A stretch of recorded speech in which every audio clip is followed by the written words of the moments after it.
Glória a Deus. Comunidade, Igreja Mosaico, uma boa noite a todos. Vocês estão bem? Então tá, graça e paz a todas as famílias. Grande alegria estarmos juntos. Nós vencemos a preguiça desse domingo à tarde, chuvoso, né? E conseguimos estar aqui como comunidade. Glória a Deus, que bom. Como o pastor Eduardo já sinalizou, hoje a gente vai fugir um pouco daquilo que nós estamos tão habituados aqui aos domingos, que é a boa pregação expositiva, né? Mas por um objetivo muito importante, tá? Que diz respeito ao mês de campanha, que é o Setembro Amarelo. Boa parte dos irmãos já escutaram possivelmente sobre isso. É um mês onde a gente fala com um pouquinho mais de ênfase sobre o cuidado com a nossa saúde mental, né? E também sobre a prevenção a esse fenômeno, né, que a gente tem observado tanto, que é o fenômeno do suicídio.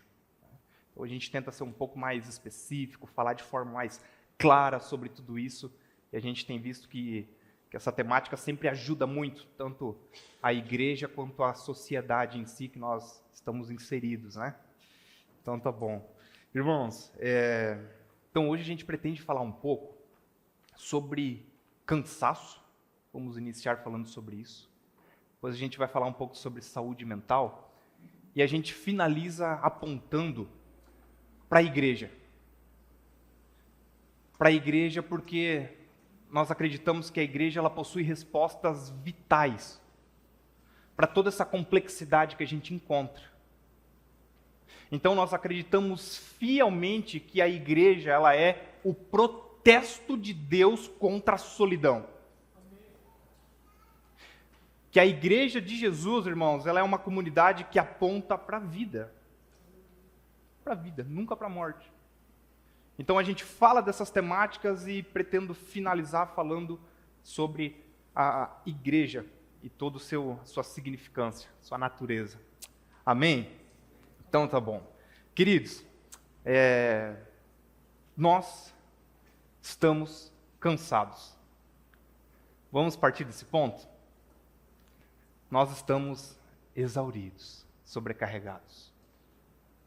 Junte alguns amigos, junte alguns familiares, junte seu pastor, Kleber, junte alguns irmãos.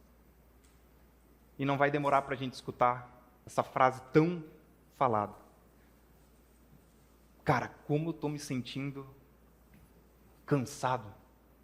Poxa, como essa semana eu me senti sobrecarregado. Poxa, como essa semana eu não tive tempo para exercer o mínimo da minha espiritualidade, assim, a semana me engoliu. A gente vem sentindo esse cansaço.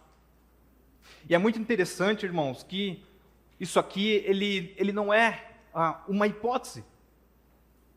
É muito interessante porque isso aqui ele não é apenas um devaneio do que nós estamos, né, vendo. Não, isso aqui ele é uma pura constatação. Vários estudos, vários sociólogos, gente que estuda, né, a contemporaneidade, esses movimentos, eles estão focando na temática do cansaço. Então, observe que nunca houve, tá, tanto afastamento nas empresas devido a burnout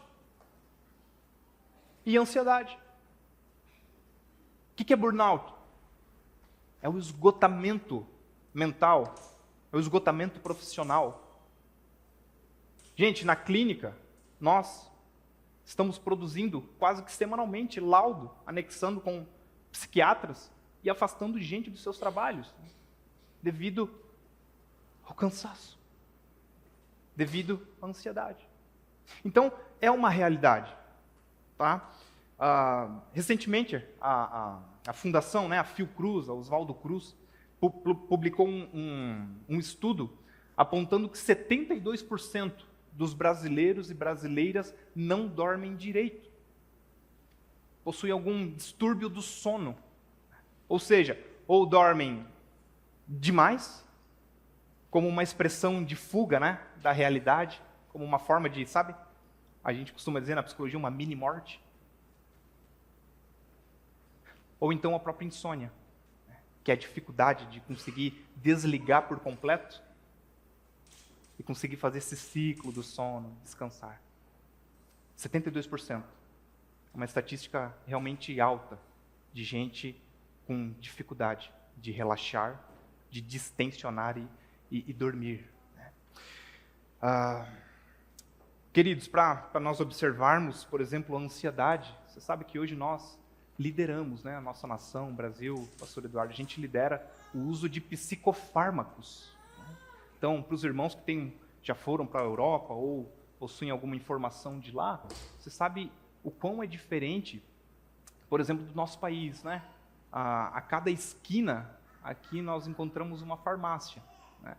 E quando a gente vê uma casa sendo desconstruída, a gente já imagina, isso aqui vai vir uma farmácia, e vira uma farmácia, porque a gente consome. Muito diferente de países europeus, que às vezes para achar uma farmácia não é tão simples assim, né? Nós lideramos o uso de fármacos, né? E também somos a nação mais ansiosa do mundo.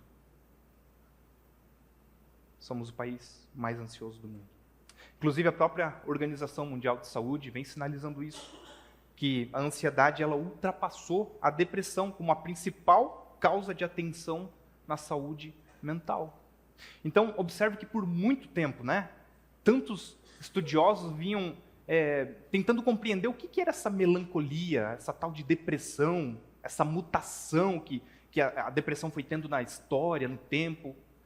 O nosso foco era sempre para a depressão. E aí nós chegamos num momento da nossa sociedade em que a agitação, a ansiedade, ela passa a sensação da melancolia, da depressão. Ou seja, nós estamos mais agitados. Você sabe que quando nós também falamos de depressão, hoje o Brasil ele é o país com maior prevalência de depressão na América Latina. Então nós temos uma estatística bem alta, né, desse encaminhamento de pessoas com esse diagnóstico ou com sintomas, né, muito próximos à depressão. E na América Latina nós ficamos nas Américas, né, ficamos em segundo lugar, apenas atrás dos Estados Unidos, que realmente é difícil competir, né, um país que produz muita neurose. Então o cidadão americano de fato sofre com muitas coisas, né? Irmãos, esses dados, tá? Eles apontam, por que eu estou trazendo isso? Para a gente conseguir, de fato, perceber que nós não estamos apenas cogitando, trazendo ideias, sabe, de conversas com nossos tios, aquela conversa de mesa. Não, não. É as estatísticas apontando que nós estamos nos tornando uma sociedade cada vez mais produtivista, sobrecarregada, cansada de alguma forma. E tudo isso também aponta para aquilo que é o tema de setembro, né, que a gente costuma falar com tanto cuidado, mas também com firmeza, que é o assunto do suicídio. Então, se você parar para observar, no mundo, mais de 800 mil pessoas morrem todos os anos. Então, esse é um número que ele é sempre muito perturbador, né? É muito desconfortável ter que citar sempre essa estatística. Porque quando eu falo de 800 mil pessoas, Nara, eu estou falando de 800 mil histórias, né? A gente não está falando de um simples número, a gente está falando de 800 mil vidas que, anualmente, veem no suicídio uma possibilidade para as suas vidas. A cada 40 segundos, uma pessoa comete suicídio. Então, se nós observarmos desde o tempo que nós iniciamos a nossa celebração, se passaram alguns 40 segundos, né? Então, esse é um dado que a Organização Mundial de Saúde organiza para a gente conseguir visualizar um pouco melhor os segundos, né? Inclusive, tem alguns estudos, isso não é tão preciso, mas que tentativa é a cada 16 segundos. e a consolidação é a cada 40. Né? Você sabe que esses dados no mundo, ele vem baixando, ele vem diminuindo. Alguns estudos vêm apontando que isso pode ser devido, né, a toda essa campanha, toda a mobilização, internet, tantas outras coisas, vem facilitando. Contudo, na América Latina, as taxas seguem aumentando. E aí eu deixo essa indagação para você chegar em casa e procurar o porquê que essas taxas na América Latina, os nossos irmãos que compartilham do nosso sangue, da nossa terra, nós, latinos, essas taxas continuam aumentando.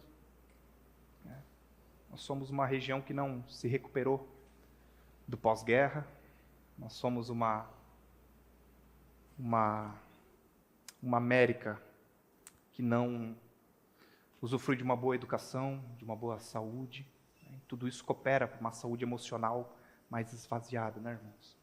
Então, até escutar, né, o pastor Eduardo e toda essa campanha que os missionários estão fazendo, é uma forma de a igreja também se preocupar, né, de estar presente, de levar livros, de levar educação, de levar boa teologia, de levar brinquedo, de estar com as pessoas. Isso, num todo, é saúde mental, irmãos. Amém? Vocês estão aí? Então, tá bom. Eu quero afunilar um pouco o nosso olhar para o nosso país, para o Brasil, e trazer uma taxa muito interessante de que, olha só, a taxa entre os homens, ela é 4 vezes maior do que entre as mulheres. Contudo, a tentativa ela é muito maior entre as mulheres, mas morrem mais homens. E aí eu pergunto, você faz ideia do porquê? Alguém arrisca? Pastor Eduardo? Não? Isso devido ao método. O homem ele acaba sendo mais violento na sua decisão, enquanto a mulher ela acaba escolhendo, né, formas mais medicamentosas. O homem ele acaba sendo mais violento nesse método. Então a gente observa que esse cuidado, inclusive com a saúde mental do homem, criar esses espaços, dialogar, conversar, é fundamental. E eu vejo que a igreja supre muito desse lugar. Sabe quando que eu fui perceber isso? E eu lembrei exatamente agora, estudando, isso aqui não veio na minha mente, mas alguns colegas, eles fizeram uma trend, né? Eu vi, essa trend é nacional, enfim, de homens dando bom dia para os seus amigos e dizendo que amava eles. Bom dia, irmão, te amo. E aí os melhores amigos respondiam, que isso, cara, tá doente? O que está acontecendo? Que deu? Tá preso? Pisca 2 vezes. Então os caras brincavam muito com isso, né? Ou faziam outras brincadeiras que não convém. Mas eu fiquei observando e eu pensei, poxa, se eu mandasse agora para os meus melhores amigos, pessoas mais próximas, falasse, macho, bom dia, te amo. Da comunidade, pelo menos, né? Eu tenho quase certeza que a grande maioria iria dizer, irmão, pô, em Cristo Jesus também te amo. Mas tudo bem aí, cara? Tudo certo? Né? Tá tudo bem contigo? Isso porque a gente vai criando essa cultura, né? De que nós temos um espaço, nós temos um lugar. Então é muito fundamental que nós, homens, a gente consiga ter esse olhar um pouco mais aguçado para a nossa saúde, né? E eu vejo, inclusive na clínica, né? Esse tabu do homem cada vez mais recorrendo, né? Procurando psicoterapia, buscando conversar, buscando organizar suas queixas, né? Isso é muito fundamental, né? Outro dado, irmãos, bem significativo ainda do nosso país, é que os idosos de 70 anos ou mais estão liderando essas taxas de suicídio no nosso país. Então é um dado assim muito interessante, porque por muito tempo, né, nós víamos muitos idosos que sejam, né, sinalizando que, poxa, na minha época isso não acontecia tanto, né, com tanta frequência, e de fato, né, transição do mundo, nós acreditamos que essas estatísticas não eram tão altas assim, mas hoje tudo está apontando para que os idosos, né, estejam tendo no suicídio uma possibilidade também. E aqui a gente poderia falar de vários porquês, né, mas muitas vezes alguns entram, né, com doenças incapacitantes. Essa pessoa por muito tempo foi provedor na sua casa, trabalhou por muitos e muitos anos numa mesma empresa, de repente sai, se aposenta, aquela sensação de inutilidade. Né? Por muito tempo as pessoas foram dependentes dele, agora ele depende das pessoas. Né? Então acho que tudo isso também nos leva como igreja a pensar que essas pessoas merecem as nossas orações, os nossos cuidados, né? Sempre. Você sabe que o meu primeiro contato, inclusive, com essa temática, ela aconteceu quando eu tinha aproximadamente uns 10 anos de idade. Eu morava numa rua aqui no Floresta, numa rua sem saída. Eu lembro que cheguei em casa da escola, cheio de bombeiros, né, polícia, e aí, bem ao lado da minha casa, cheguei em casa e perguntei para o meu pai, pai, o que está acontecendo aí? E eu lembro até hoje que ele me respondeu, filho, nosso querido vizinho, o irmão fulano, acabou de morrer. E eu falei, mas o que deu? E ele falou, filho, ele morreu de desgosto da vida. Foi o que meu pai falou na época. Eu sempre achei muito interessante, porque depois a gente vai crescendo, né? A gente vai maturando, vai estudando, e a gente vai percebendo que esse Senhor, ele não morreu de desgosto da vida, né? Ele morreu por outros atravessamentos na vida dele, e que, se nós observássemos, ele era um obreiro da igreja onde o meu pai era pastor. Ele era pastoreado pelo meu pai. Quem conhece meu pai sabe a pessoa acolhedora que é. Mas aconteceu ao nosso lado, né? Então é interessante que a ciência vai avançando, os estudos vão avançando, e a gente pode dizer que esse homem ele teve outros diagnósticos. E se nós estivéssemos presentes, talvez a gente poderia ter conseguido, naquele momento, né, reverter esse cenário, né, irmãos? Você sabe que Santa Catarina, isso foi um dado ainda do ano passado, Santa Catarina registrou no ano passado quase um suicídio por dia em janeiro, mês de janeiro. Então, Santa Catarina, que é um estado tão próspero, né, também tem esses dados. A gente acredita que o tanto de dinheiro, de prosperidade, ele não tem a ver, né? Porque muitas pessoas fazem o seguinte link: bom, mas essa pessoa era um empresário, tinha tanto dinheiro, por que foi fazer isso? Isso é uma das coisas que a gente mais escuta. E a gente não percebe que Balneário Camboriú, na nossa região, lidera esses índices. Né? Jaraguá do Sul. Então, esses são dados para a gente só se atualizar um pouco, não quero gastar tanto tempo nisso aqui. Mas, queridos, é interessante, nós sabemos que um dia, todos nós, Paulo, iremos enfrentar a morte. Todos nós. Essa é a nossa maior convicção, essa é a nossa maior certeza. Agora, o que acontece quando alguém deseja antecipar essa morte?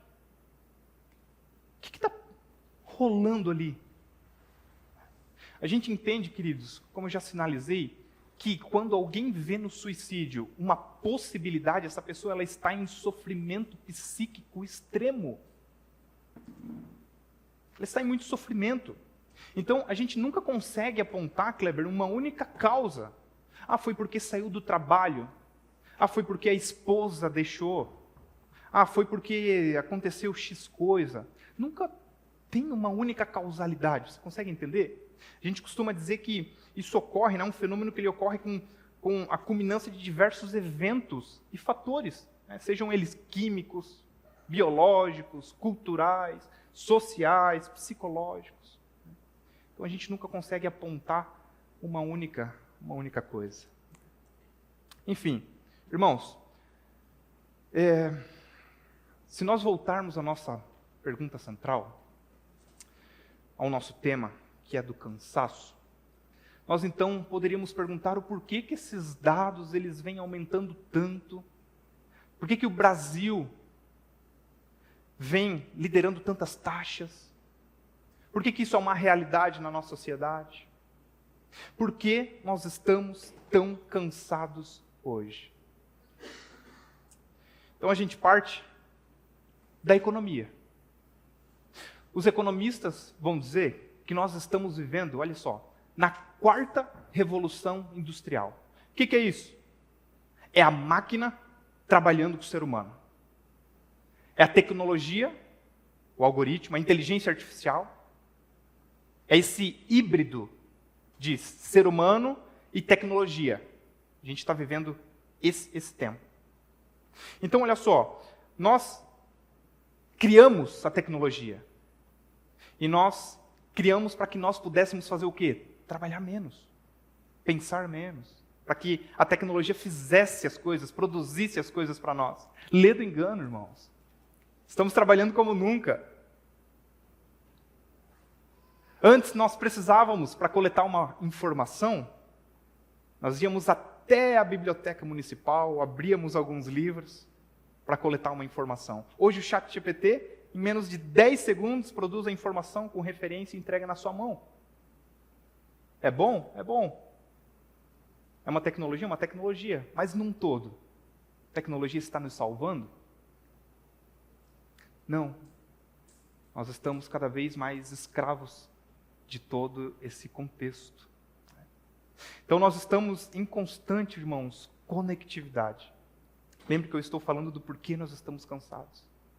Num ritmo frenético, num ritmo acelerado, que nos impõe uma sobrecarga, um certo cansaço. Então nós estamos vivendo num tempo onde essa hiperprodutividade, ela virou performance, né? Ela virou performance. Virou bonito. Não, Mateus, mas é isso mesmo. Mas é isso mesmo. Foguete não dá ré. Né? Trabalha enquanto eles dormem. Ou para mim, a pior, né, que eu já tive que escutar. Mateus, não há pobreza que supere 14 horas de trabalho. Irmãos, todos os dias tem pai de família pegando o metrô, trabalhando que nem maluco, sustentar sua família, chegando em casa cansado. Então, se a gente dizer que é falta de trabalho, é cruel, né? Essas pessoas trabalham muito. Mas vamos lá. Byung-Chul Han costuma dizer que isso é um infarto da alma, irmão. Ele vai resumir a Sociedade do Cansaço, ó. Sabe quando você vai bombando o coração? Bombando, uma hora ele infarta. Isso aqui é um infarto psíquico. A gente vai bombando ele, bombando, até que, ó, pega um afastamento aí. Pega esse laudo aí, descansa um pouco em casa. É muito importante. Eu sei que talvez até esse momento a gente está muito citando teóricos ou algo nessa direção, mas é importante a gente fundamentar. Tá? E eu quero só trazer dois autores, tá? Filósofos da contemporaneidade, que é o Byung-Chul Han e o Zygmunt Bauman, né? Sociólogo polonês, os irmãos já devem ter escutado falar. E eu cito os dois porque eles vão muito numa mesma direção em relação à temática do cansaço. Eles costumam dizer que o cansaço é uma resposta do corpo para o excesso de positividade. A gente já vai descer nessa positividade. Mas olha só, eles vão construir, no estudo deles, e vão apontar que hoje, olha só, as principais causas de doenças não são mais bacteriológicas ou virais. Então, perceba que antes, queridos, o mundo, ele morria por falta. Antes nós morríamos por bactérias, nós morríamos por doenças virais, nós morríamos por fome. Hoje, contudo, nós estamos morrendo por excesso. Pela primeira vez, morrem mais pessoas que comeram de mais do que de menos.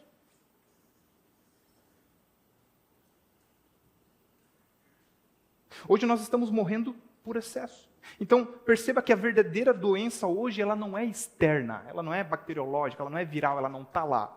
A verdadeira doença, ela é interna. Ela é mental, ela é psíquica. Se antes morria-se de fome, de outras coisas, hoje McDonald's mata mais. Excesso de trabalho mata mais. Você consegue entender? Como esse modelo, essa transição de sociedade, ela vai nos conduzindo. E aí eles vão afunilando esse estudo, dizendo o seguinte: olha, nós saímos de uma sociedade que ela era mais engessada, mais disciplinar. Não sei se você lembra, nós tínhamos a roupa exclusiva de ir para o culto de domingo. Nós tínhamos o dia da semana para pedir a pizza. Pelo menos lá em casa era assim. Era tudo muito disciplinar, né? Essa é uma ideia muito Foucaultiana, né? O Bauman, ele pega muito de Foucault essas ideias, né? Era uma sociedade engessada, disciplinar. E aí eles vão dizer que nós mudamos para uma sociedade com uma aparente liberdade e com tantas possibilidades. Por isso que é positividade. Ou seja, irmãos, é tanta possibilidade que cansa.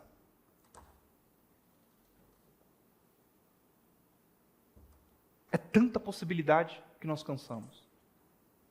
Alex, são 200 tipos de café. É caramelo. É de intensidade 1 a 50. Tive um conhecido que falou que foi para o hotel e tinha menu de travesseiro.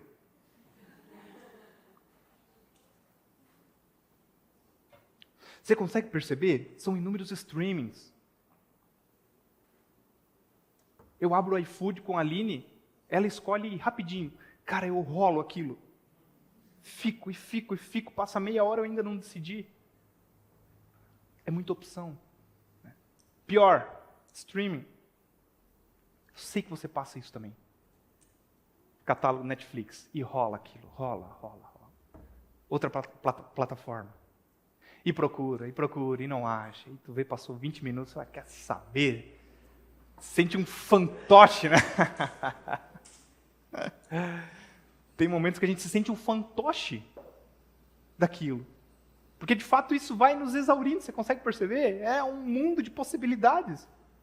Então perceba que o tempo, irmãos, ele corre, a gente está nessa correria. E a gente não consegue se fixar em algo. Nós não damos conta de acompanhar as novidades, nós não damos conta, pastor Eduardo, de acompanhar as tendências. Então as pessoas ficam perdidas, ficam saturadas, com essa sensação de incapacidade de se realizar, uma sensação de incompletude. Eu quero tudo, não consigo nada, isso me gera uma angústia existencial.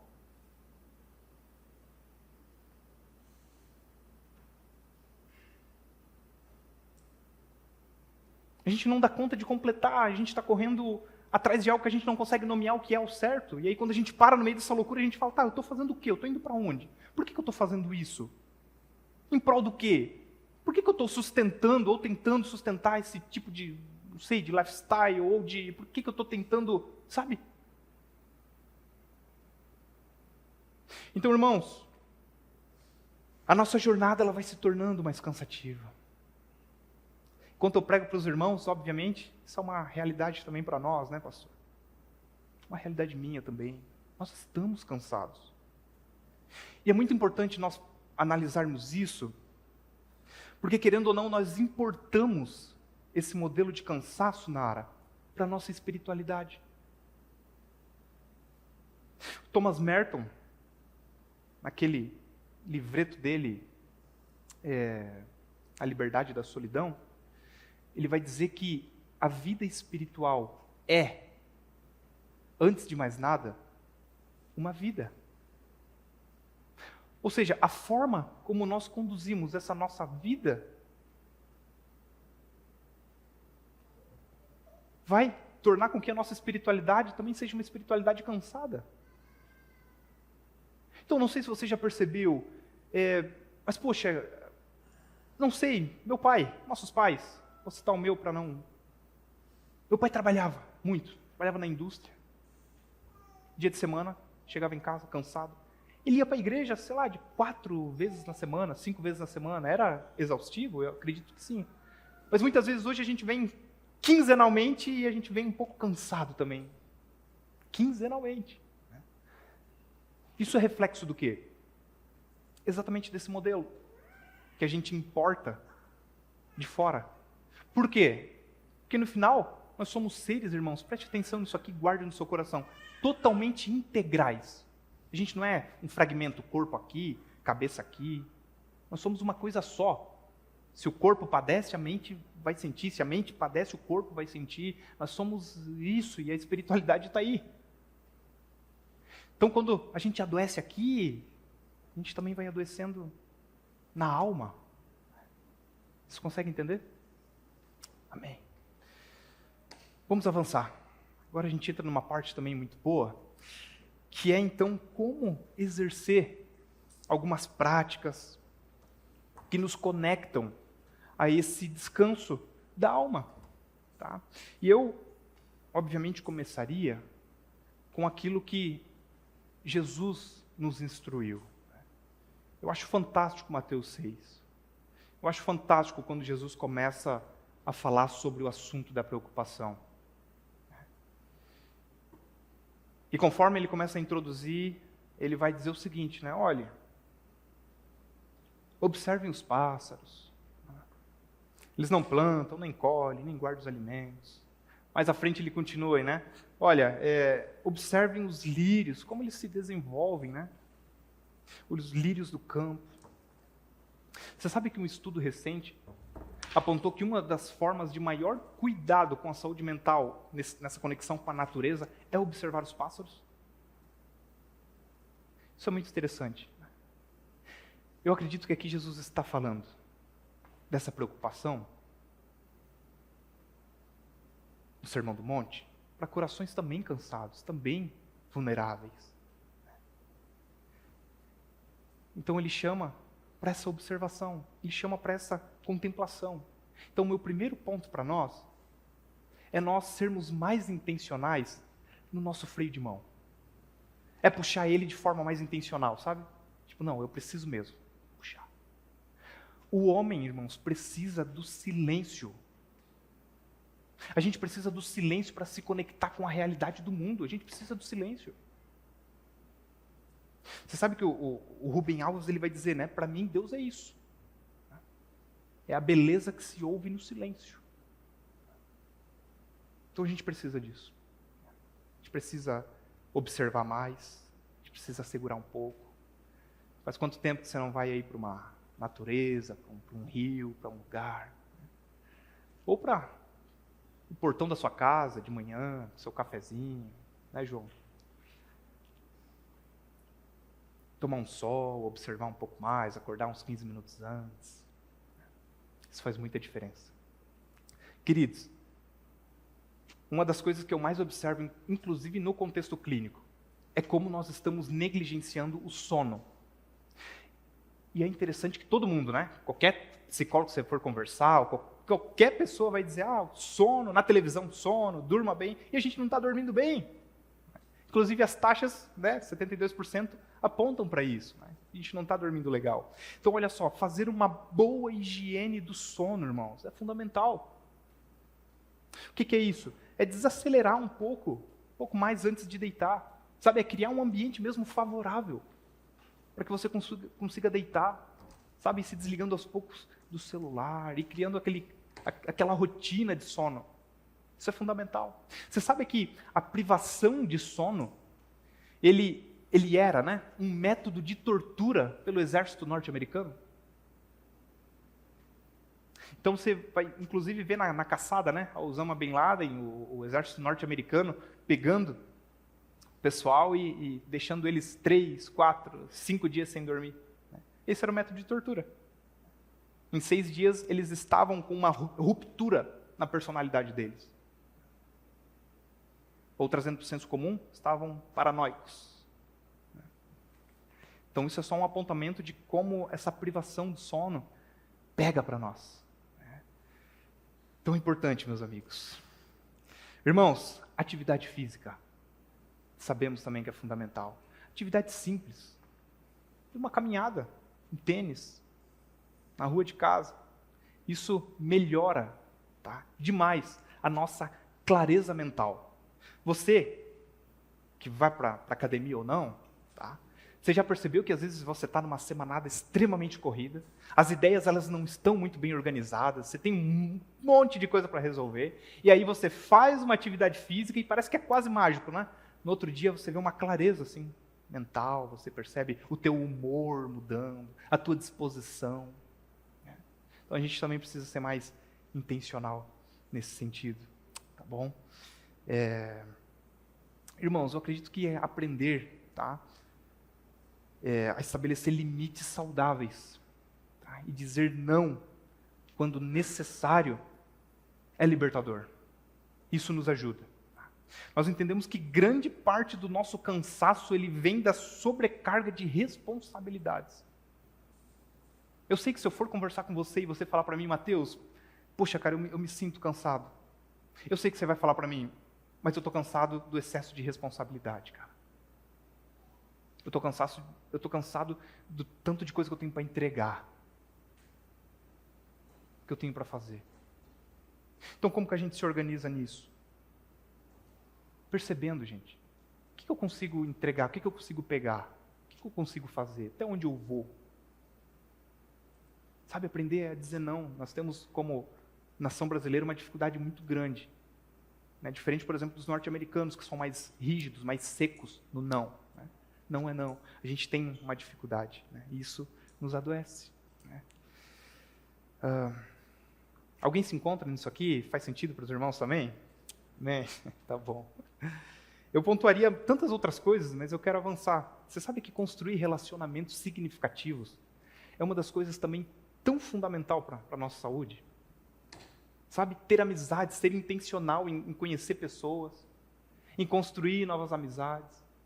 Isso ajuda muito, inclusive, né, se a gente for para o ensino milenar, se a gente for para Provérbios, a gente vai ver, para Provérbios, dizendo o seguinte, o amigo ele ama, né, em todo o tempo.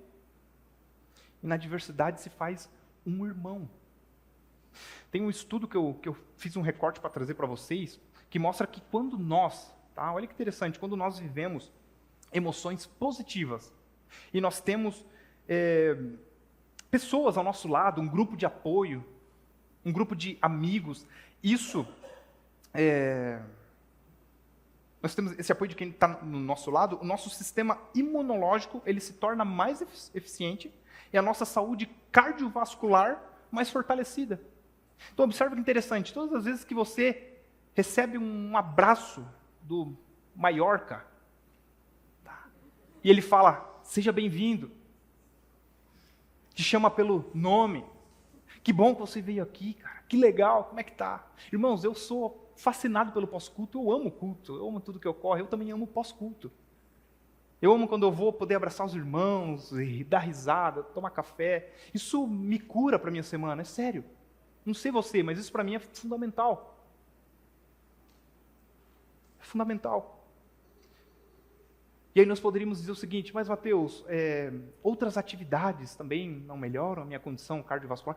É claro que sim. Né? Mas experimente ser um cristão por 40 anos, sendo chamado pelo nome, recebendo um aperto de mão, um abraço, falando te espero domingo que vem. Isso é fundamental. Isso organiza todo o nosso sistema também, vascular, imunológico. Tá bom?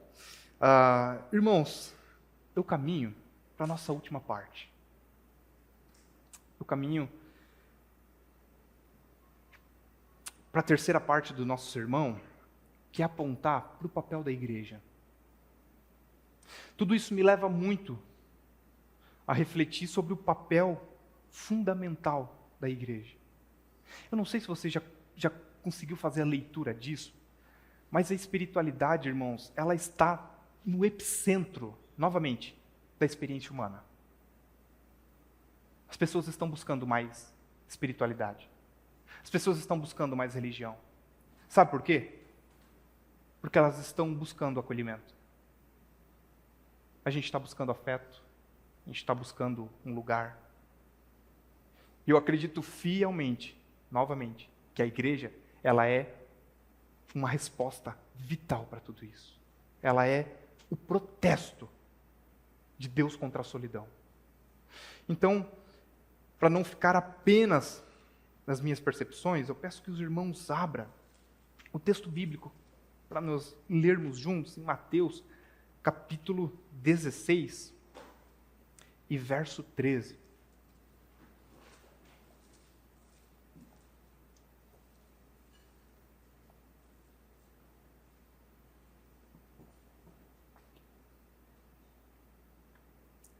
Amém.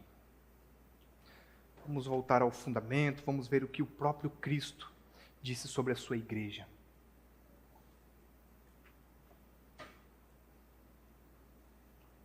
Mateus capítulo 16, verso 13. Quando Jesus chegou à região de Cesareia de Filipe, perguntou a seus discípulos: quem as pessoas dizem que o Filho do Homem é? Eles responderam: alguns dizem que o Senhor é João Batista, outros que é Elias, e outros ainda que é Jeremias, ou um dos profetas. E vocês? Perguntou ele. Quem vocês dizem que eu sou? Simão Pedro respondeu: o Senhor é o Cristo, o Filho do Deus vivo. Jesus disse: que grande privilégio você teve, Simão, filho de João. Foi meu Pai no céu quem lhe revelou isso. Nenhum ser humano saberia por si só. Agora eu lhe digo que você é Pedro, e sobre esta pedra edificarei a minha igreja, e as forças da morte não a conquistarão. Eu lhe darei as chaves do reino dos céus. O que você ligar na terra terá sido ligado no céu, e o que você desligar na terra terá sido desligado no céu. Então ele advertiu a seus discípulos que não dissessem a ninguém que ele era o Cristo.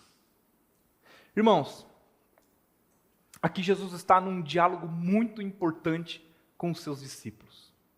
Aqui, como nós acabamos de ler, ele pergunta: olha, o que a multidão, o que o povo está dizendo sobre a minha pessoa? Quem que eles estão dizendo que eu sou? Mestre, estão dizendo que você é João Batista, que você é Elias, Jeremias, alguns dos profetas.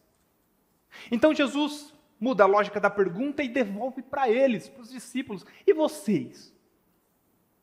Quem vocês dizem que eu sou? Provavelmente paira aí um silêncio entre esse grupo. A próxima palavra que aparecer ali é muito importante. Então Pedro faz a sua confissão: tu és o Cristo, tu és o Filho do Deus vivo. Pedro, que grande privilégio! Não foi carne, não foi sangue, não foi intelectualidade, não foi consciência superior. Pedro, foi meu Pai que revelou isso para você. Agora, tu és Pedro, e sobre esta pedra eu edificarei a minha igreja. Irmãos, a igreja, ela é a comunidade de Jesus.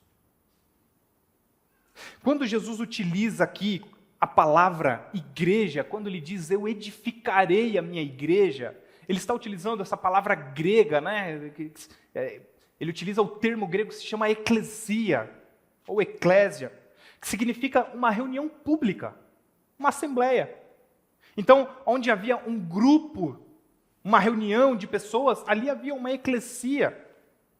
Os jovens atenienses se reuniam nessa eclesia, nessa comunidade. As pessoas faziam decisões, conversavam sobre guerra, sobre política, decisões da cidade, da polis, né? Por isso que a democracia ela é grega, né? Ela nasce nesse contexto. Eles tinham essa comunidade.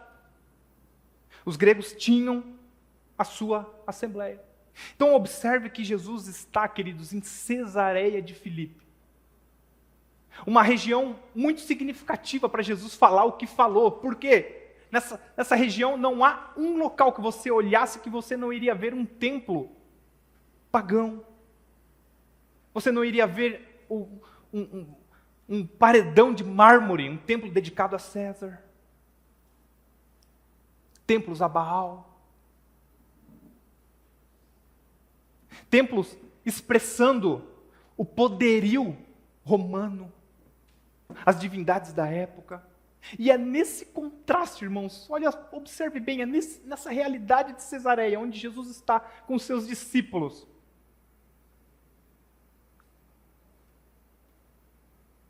É ali, olhando para as comunidades, olhando para os gregos, olhando para os templos,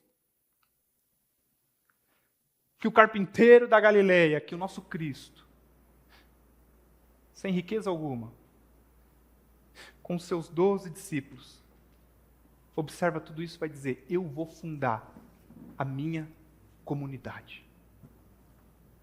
E ela terá outra dimensão. Ela será uma alternativa ao poder político. Aqui tudo é frio. Discípulos, observem, olha as relações. Olha como é duro, olha os escravos, olha os soltos, olha como é difícil tudo isso que vocês estão observando daqui, olhe para baixo. Aqui o cobertor é curto e o frio é insuportável, mas eu estou fundando a minha comunidade. E ela será diferente. Será diferente de tudo que nós já vimos. Ela terá uma outra proposta, ela é uma comunidade de gente que se ama, ela é uma comunidade de gente vulnerável, de gente que vai estar sujeita umas às outras em amor. Então, irmãos, quando Jesus diz que vai edificar sua igreja, sabemos que Ele não vai edificar um CNPJ, um galpão. Sabemos que é uma comunidade espiritual. Sabemos disso.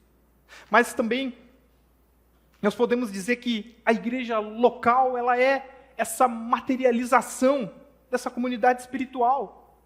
Então, no Novo Testamento, a gente vai ver que mais de 80% das vezes que a palavra igreja aparece, é fazendo referência a uma igreja local. Então, por que eu estou falando isso para vocês? Eu não pretendo, queridos, fazer aqui uma ciência da igreja. Eu quero apontar para a natureza dela, para dizer para você que a natureza disto aqui é profundamente cristológica. Ela não nasce de um recurso humano. Ela não nasce de um método terapêutico. Ela não nasce de uma possibilidade. A natureza da igreja, ela é profundamente cristológica. Ela nasce em Cristo. Então, eu sei que muitas vezes nós perdemos, irmãos, o desejo de confiar na comunidade de Jesus. Que muitas vezes nós nos sentimos cansados com essa ideia de pertencer novamente, sabe, de se doar novamente. Também já fui vítima disso, irmãos. A gente não indica a igreja de forma tão romântica assim. Igreja muitas vezes também pode ser um local de muita produção de neurose. Por isso a gente vem para Mosaico.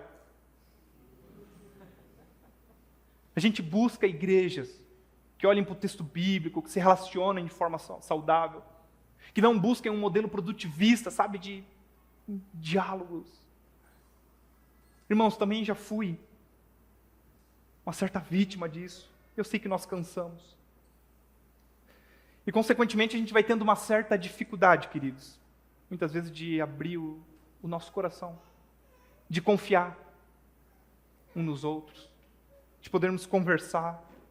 Às vezes a gente tem essa ideia de que talvez a pessoa ao meu lado, ela, sabe, não vai dar conta de interpretar, ela não vai dar, assim, conta de contribuir, é melhor eu carregar isso aqui sozinho. É um pecado de estimação que eu tenho há tanto tempo, é um cansaço. Ele não vai entender, deixa eu carregar isso aqui, eu levo aqui, sabe? Irmãos, nós precisamos levar em consideração, eu quero que você entenda isso, que há um poder curador circulando entre nós. Você sabe que quando nós analisamos o primeiro assassinato das Escrituras, Gênesis capítulo 4, Caim mata o seu irmão Abel no campo. Imediatamente Deus se apresenta a Caim e pergunta: Caim, onde está o seu irmão? Ao passo que ele responde: por acaso sou eu responsável pelo meu irmão? A igreja que congrega em Jesus responde por Caim. Sim. Somos responsáveis um pelos outros. Hoje eu vi o Ian abraçando tanta gente, orando pelos irmãos. Indo lá atrás, cumprimentando. Essa é uma forma espiritual de se responsabilizar. Mas, irmãos, perceba que isso oxigena, né? Isso distensiona, despressuriza. É divertido. A gente toma café, tem café teológico, tem viagem missionária. A gente oferta. Nós temos um lugar. Sabe por que eu inicio esse terceiro ponto falando sobre a natureza da igreja? Porque se a gente volta e fixa o nosso coração nessa natureza, a gente vai esvaindo essas dúvidas, sabe? Esses medos, esses receios. Igreja de Cristo. Então observe que, se nós desejamos ser igreja, ela é de Jesus. Então, quem é este Cristo? Quem é esse que funda a sua igreja e me chama para perto, para nos congregar nele mesmo? Quem é esse Cristo? É esse que diz assim, venham a mim. Preste atenção. Venham a mim. Todos vocês que estão cansados e sobrecarregados.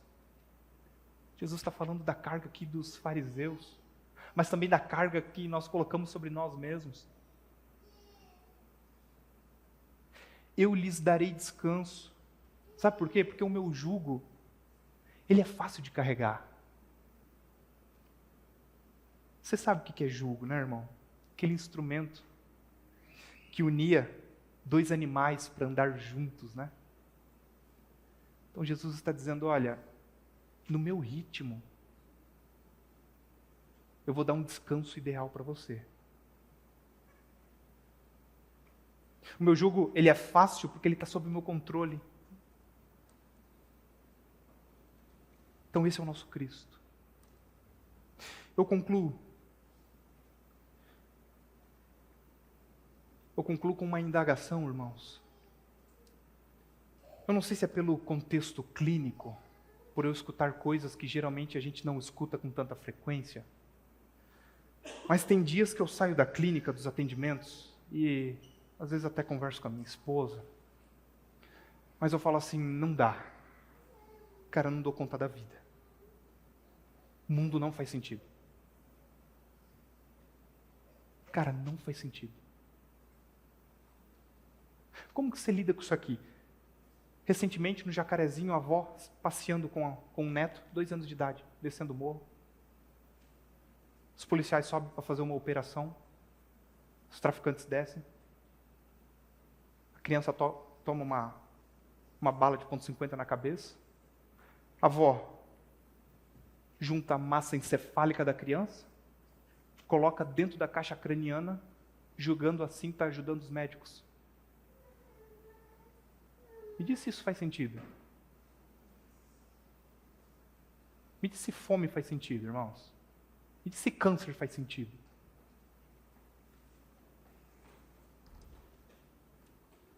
Não faz. Você sabe que para mim, poder se agarrar na vida, na existência, é acreditar que esse mundo ele só faz sentido ainda porque a igreja de Cristo está inserida nela. Essa é a maior realidade. Se essa resposta vital não transbordar da igreja para as demais vielas, eu não sei. Para mim a igreja continua sendo esse lugar, irmãos, de protesto, de ressurreição, de comunidade terapêutica. E finalizo, pedindo que cada vez mais nós sejamos intencionais, abrindo o coração, dialogando com os nossos irmãos, cuidando da nossa saúde, e que esse cansaço, ele não roube a nossa esperança, que nós possamos ter o nosso refúgio no Senhor. e na nossa comunidade de fé. Amém? Glória a Deus. Podemos orar? Então fique de pé, por favor.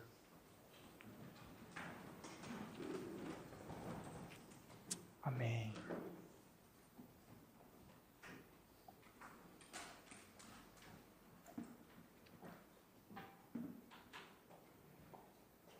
Vamos ser bem honestos na nossa oração? Vamos ser bem objetivos, bem transparentes conosco na nosso momento de oração? Peço que você traga à mente a sua rotina, a sua vida, suas preocupações. Mateus, está tudo ok assim? Eu percebo que, graças a Deus, eu sempre tive uma dinâmica de vida que eu consigo me organizar. Irmãos, glória a Deus por isso. Você consegue pensar em alguém? Te vem alguém que às vezes manda aquele WhatsApp para ti, cara, eu estou sobrecarregado, estou cansado. Ore por essa pessoa. Fechar os nossos olhos. Pai, nós te agradecemos.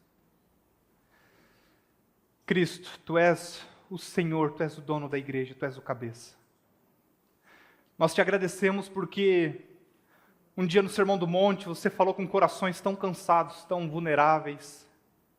Você olha para a sua criação, você olha para a sua humanidade, e eu acredito que quando nós estamos cansados, quando nós adoecemos, quando há maldade no mundo, o Senhor chora junto. Muitas vezes nós perguntamos o seguinte: onde está Deus em algumas situações? E sabemos que o Senhor está sempre no nosso lado, padecendo, muitas vezes dizendo, não era para ser assim. Senhor, nós te agradecemos porque nós queremos nessa noite colocar a nossa convicção novamente em Ti. Queremos dizer que o Senhor é a nossa fortaleza, que o Senhor é o nosso refúgio. Nós queremos, Senhor, poder confessar que na nossa comunidade de fé há um poder tão importante que nasce do DNA desse negócio que o Senhor fundou, Pai, que é a Tua igreja. Por isso, Jesus, nós somos uma comunidade de pessoas vivas, Pai, que apontam o tempo todo para a vida. Por isso, nos ajuda na nossa dinâmica de vida, na nossa caminhada, nos nossos objetivos, Pai, nas nossas decisões futuras. Pai, muitas vezes nós temos decisões no trabalho para tomar, na nossa relação. Senhor, tantas particularidades nós temos, e o Senhor conhece essas particularidades tão bem. Por isso, Senhor, nos ajuda nessa condução, nos ajuda nesse ritmo de vida. Que nós possamos sentir o Teu descanso. Que o Senhor possa carregar conosco os nossos fardos. Pai, esse é o nosso pedido. Muito obrigado. No Teu santo e precioso nome, Jesus, te agradecemos nessa noite. Amém, amém e amém.